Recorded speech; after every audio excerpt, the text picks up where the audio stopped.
Aquí caben distintas visiones del mundo. Confrontamos ideas y nos encanta el debate. Son nuestros estelares los protagonistas de los siguientes minutos, en Buena Costumbre.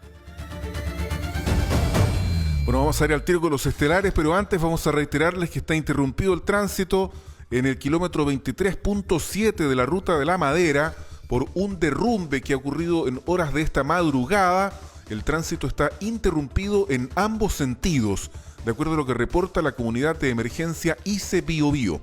Y ahora sí, rápidamente le decimos muy buenos días a la abogada de la Fundación Liberal Reformista, doña Paz Charpentier. ¿Cómo estás, Paz? Muy buenos días. Hola, estimado Álvaro, muy buenos días a ti, a María José y por supuesto a todas las personas que nos están escuchando con harto frío y por supuesto aquí a mi contertulio Javier. Y ahí está don Javier Sandoval, pues el consejero regional. ¿Cómo estás tú, Javier? Muy buenos días.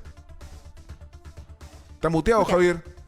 Para variar, muy buenos días Álvaro, María José, Paz, un agrado compartir nuevamente esta mañana acá al solcito. Con el muteado, como tenemos tan poco tiempo, Javier Sandoval acaba de perder 35 segundos de su tiempo.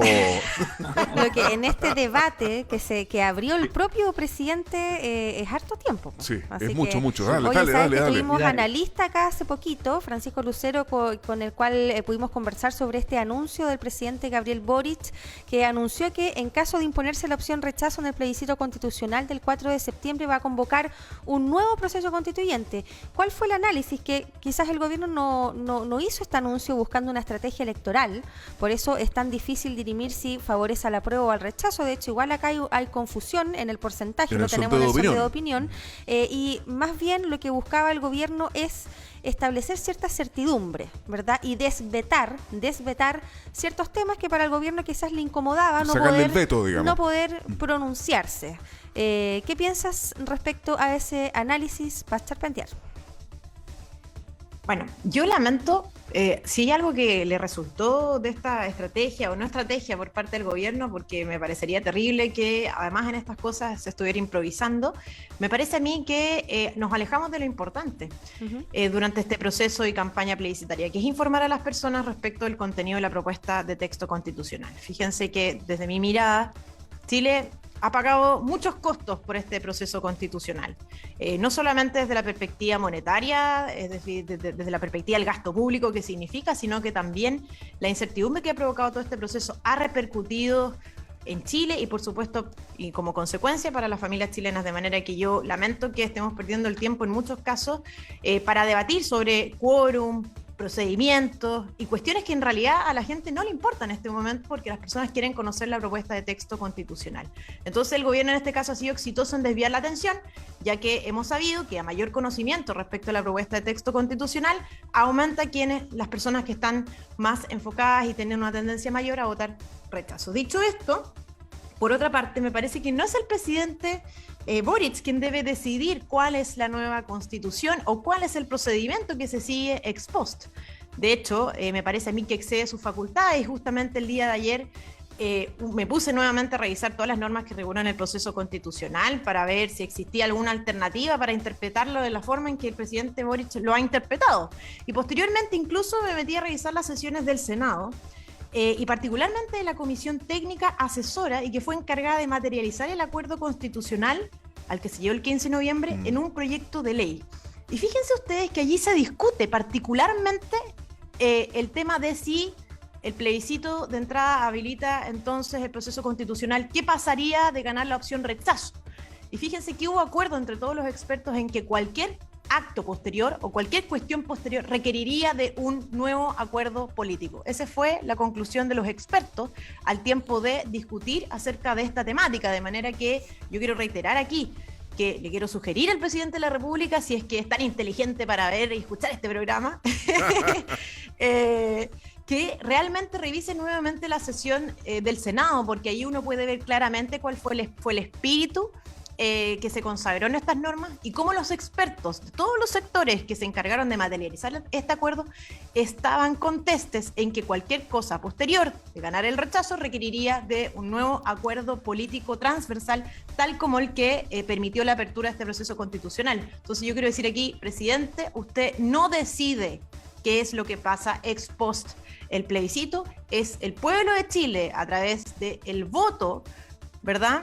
De posteriormente a un acuerdo político que se materialice nuevamente en la Constitución, quien deberá decidir cuál es la nueva Constitución eventualmente, estimado Álvaro.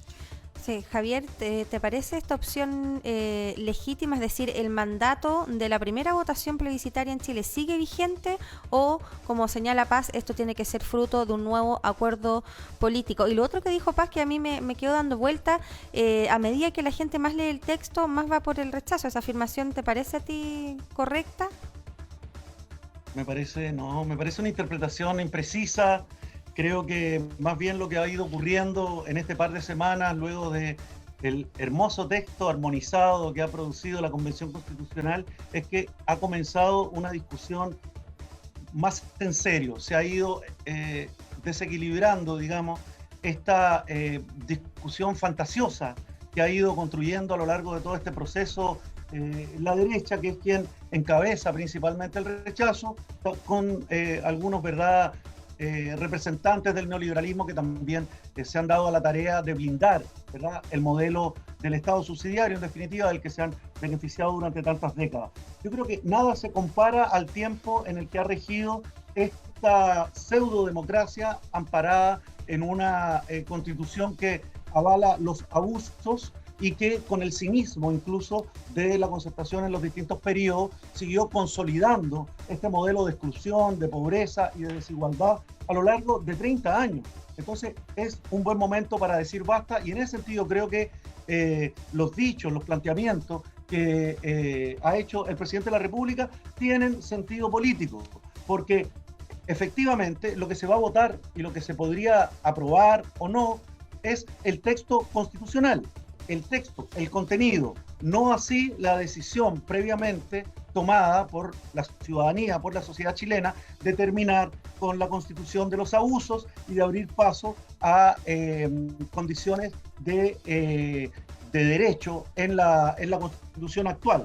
Entonces, en ese sentido, yo creo que no perjudica el apruebo y efectivamente no es lo que ha ido ocurriendo, sino que, por el contrario, quizás esto estimule, empuje a los indecisos a leer lo que tienen que leer, que es algo que todavía echamos de menos, incluso en muchas actorías políticas relevantes, tanto en el país como en la región, y que lamentablemente es lo que ha ido empantanando la discusión, esa desidia, ese desinterés por poner en el centro los verdaderos contenidos de esta nueva Carta Magna, que en realidad llena de alegría al observar la cantidad de alcances que hace sobre las cuestiones postergadas, las tareas pendientes en nuestra sociedad. Lo que ha hecho también este anuncio, Paz, es que ha sincerado algunas posiciones en respecto a la derecha que antes de este anuncio eran medias ambiguas, ¿eh? Porque decían, bueno, un nuevo proceso constituyente, pero cuando sale el presidente a afirmarlo, ¿verdad? Ahí se pone un freno, es decir, bueno, el mecanismo de elección tiene que estar en discusión, ¿verdad? Y de hecho el Partido Republicano, que se podría decir más a la derecha, ¿verdad?, de nuestro país, dice que no está por un nuevo proceso constituyente. Entonces, eso también ha sincerado ciertas posiciones que también, evidentemente, hacen más difícil una negociación en este sentido, si es que llegase a ganar el rechazo, que es lo que dicen las encuestas. Ahora, producto de esta interpretación de que las personas cada vez que leen más el texto, ¿verdad?, gana el rechazo, el rechazo va ganando por mucho, ¿eh? con una amplia brecha a la prueba, al menos eso muestran las encuestas, pero CADEM ya hace una semana va repuntando de a poco, diría yo. ¿El apruebo? Pero va repuntando el apruebo. Pero insuficiente. Pero lo que podría decir que ha habido más tiempo también. Ahora, también la encuesta CADEM dice que el 75% de los encuestados está por iniciar un nuevo proceso para si es que gana el rechazo. Esa es la medición, digamos, el resultado que surgió ayer. Más específicamente, dale, Paz, porque yo voy a buscar lo que dice exactamente la encuesta. Sí, mira, solamente de señalar lo siguiente, porque de acuerdo a lo que yo entendí de las declaraciones del Partido Republicano, ellos dijeron estar por reformar la Constitución vigente. Luego, a mí me parece, y voy a reiterar este punto, a mí me parece que no es el presidente de la República quien tiene que definir qué es o cuándo estaremos frente a una nueva Constitución. ¿Y a qué voy con esto? Yo no entiendo por qué el presidente de la República decide que no puede ser considerada como nueva constitución la constitución vigente con importantes reformas. Yo no entiendo por qué el presidente de la República decide ex ante de que la propia ciudadanía lo decida, que esa no es una alternativa legítima y esa no podría ser considerada como una nueva constitución.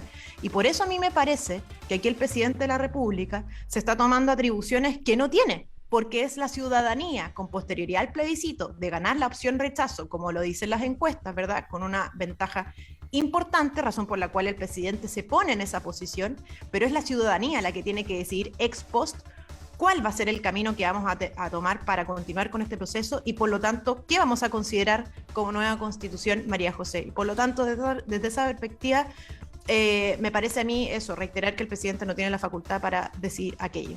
El 74% de los encuestados, según la Academ, está de acuerdo con que se inicie otro proceso que permita tener una nueva constitución en caso de ganar el rechazo. Claro. Bueno, ¿qué dijo el presidente de la República? Dijo que enviaría una reforma constitucional al Congreso para convocar a elecciones que permitan conformar un nuevo órgano constituyente. Como decía Paz, ¿verdad? Excluye otros mecanismos. Eso es lo que no puede hacer. Claro, excluye mecanismos como la reforma al texto vigente, una comisión de expertos. Son varios mecanismos, ¿verdad?, que se han puesto sobre la mesa. ¿Qué te parece esto, Javier? Oye, pero mira, aquí hay una opinión. Dale con la pregunta. Dale. ¿Qué te parece esto finalmente, Javier? Si tiene atribuciones o el presidente está excediendo, ¿verdad?, en sus facultades de poder determinar de antemano algún órgano, obviamente siempre por la vía institucional, enviando una reforma al Congreso. Un minuto, Javier, por favor. Es que desde siempre las voces del rechazo encontraron cortapisas para frenar los procesos de recuperación de soberanía que fueron cercenados desde el diseño de esta Constitución y que debieron modificarse al siguiente día, ¿verdad?, de la entrada en vigencia de los gobiernos civiles, como uno de los pasos fundamentales para desmontar el modelo subsidiario de exclusión, ¿verdad?, y de desigualdad. Eso volvió a ocurrir en el proceso constituyente y ha estado ocurriendo permanentemente. Cortapisas, vetos, entrampamiento, boicot. Entonces, ahora lo que está haciendo el presidente es una atribución que estaba incluso con anterioridad al proceso constituyente si nos remitimos a la normativa vigente, que era por decreto presidencial convocar incluso una asamblea constituyente, cuestión que por lo demás está consignada como uno de los mecanismos de la propia nueva Constitución para seguirse perfeccionando y revisando. Entonces me parece que lo que se ha establecido es un baño de realidad. Esto es concordante con lo que se asumió en el plebiscito de entrada y por lo tanto no tiene nada de extraordinario, no tiene nada de fantasioso, se ajusta a la realidad y me parece que nos pone también en un escenario de mucho mayor realismo para entender la importancia de lo que se ha hecho y el punto de inflexión histórica en el que estamos hoy día.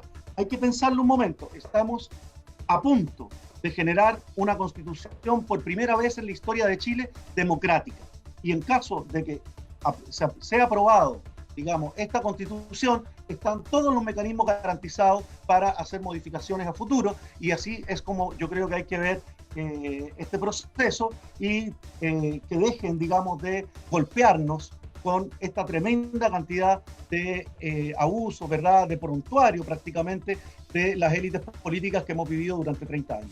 Oye, vamos a terminar con una reflexión de un autor conocido como Coyote. Dice, mi opinión respecto al tema de hoy es que lo que propone Boric es semejante a que los partidos clasificatorios al Mundial, donde Chile no logró los 3 puntos, se vuelvan a jugar con otro equipo hasta que se logre el triunfo. ¿Lo aceptaría la FIFA? Es la opinión de Coyote. Ahí la dejamos. Muchas gracias por participar en nuestro programa de Estelares de día lunes. ¿Ah? Gracias, Coyote. Gracias, Coyote, también. Javier Grandes Paz, reflexiones de día lunes. ¿cierto? Muchas gracias. Que estén muy bien. Buena semana para ambos. Gracias, nos vemos. Saludos. Gracias. Chao. Chao, chao.